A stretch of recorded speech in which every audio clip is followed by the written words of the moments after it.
Salut! Bine ați venit la Military Test. Astăzi vă prezint o mască de gaze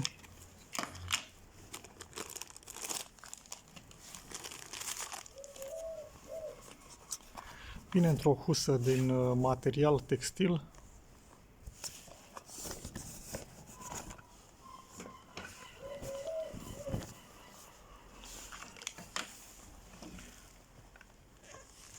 Este un model asemănător, practic o replică după modelele 3M.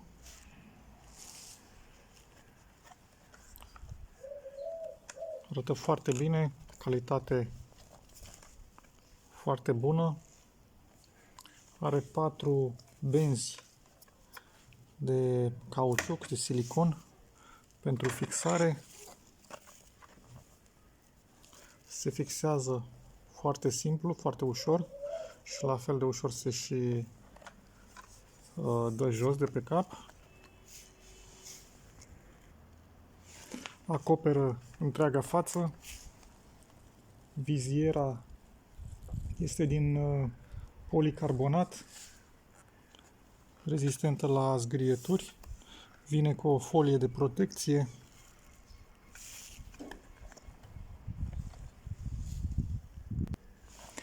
Masca se poate achiziționa în 3 mărimi.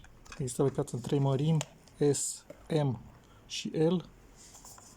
6700 este mărimea S, 6800 mărimea M și 6900 mărimea L. Asta este mărimea M, de 6800. Este foarte ușoară, are doar 400 de grame. Are o supapă în partea de jos pentru eliminarea aerului.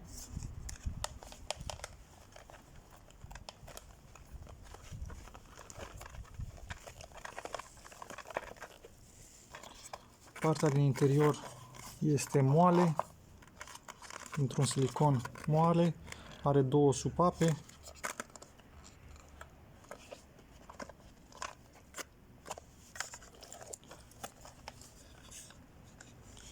Pe lateral se pot monta 2 filtre, ceea ce echilibrează greutatea, pentru că aveți un filtru într-o parte și unul într-o parte.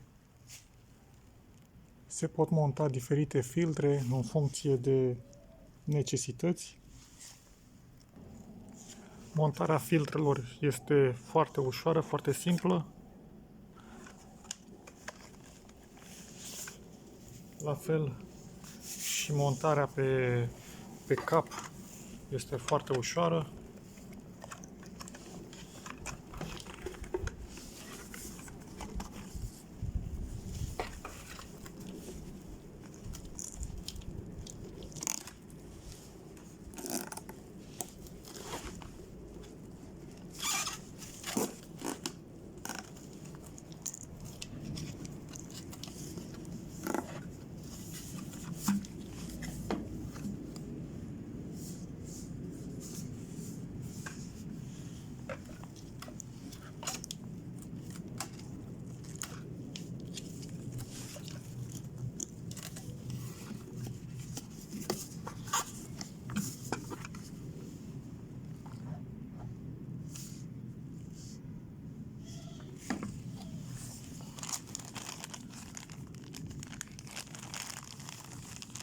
Masca asta mi-a venit cu 2 tipuri de filtre, cu 3 tipuri de filtre.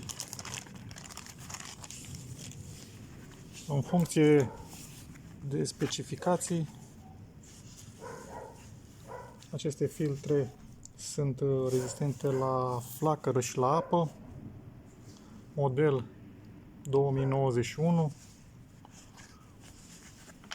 Se montează foarte simplu.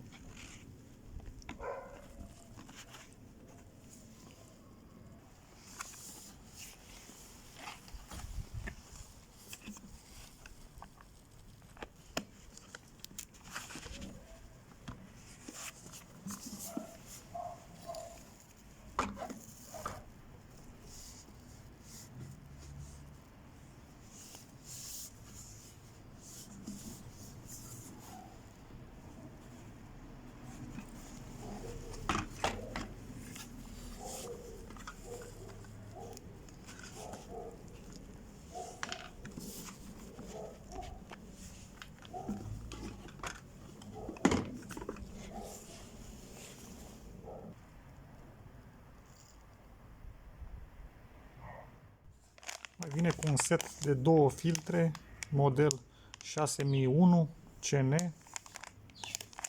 Acestea sunt sigilate, fabricate în decembrie 2021.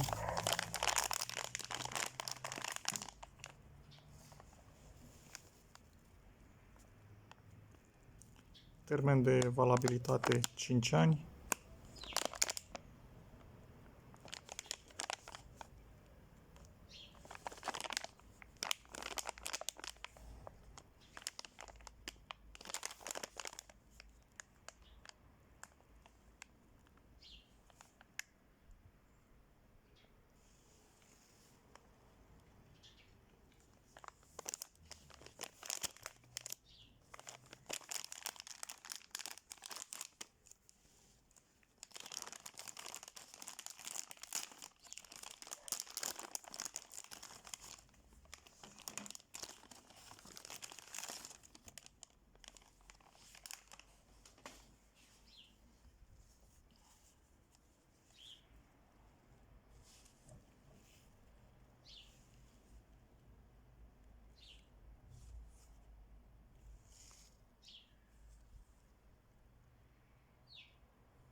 Pentru vapori organici.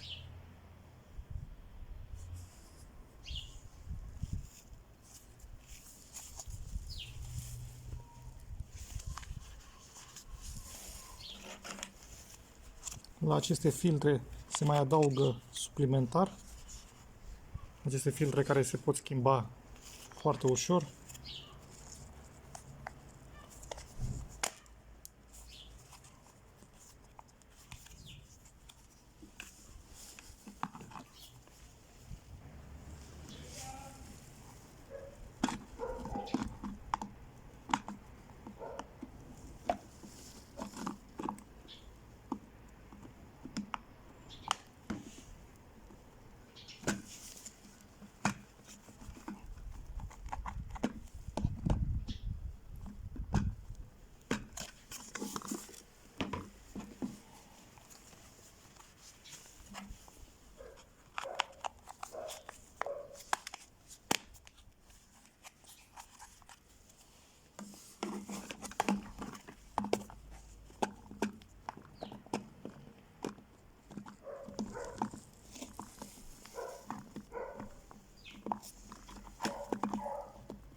Unghiul de vizibilitate este foarte larg,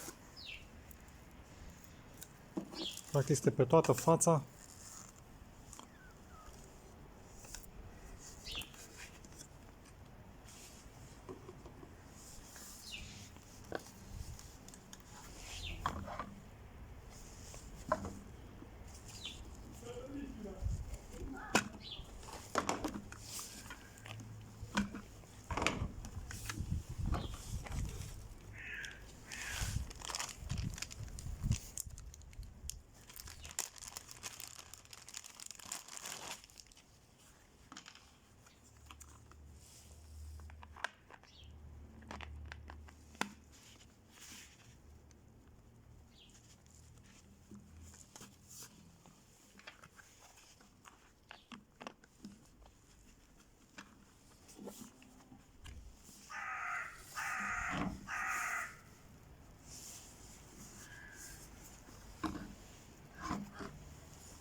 Are o garnitură de tot așa de silicon pentru fixare mai bună.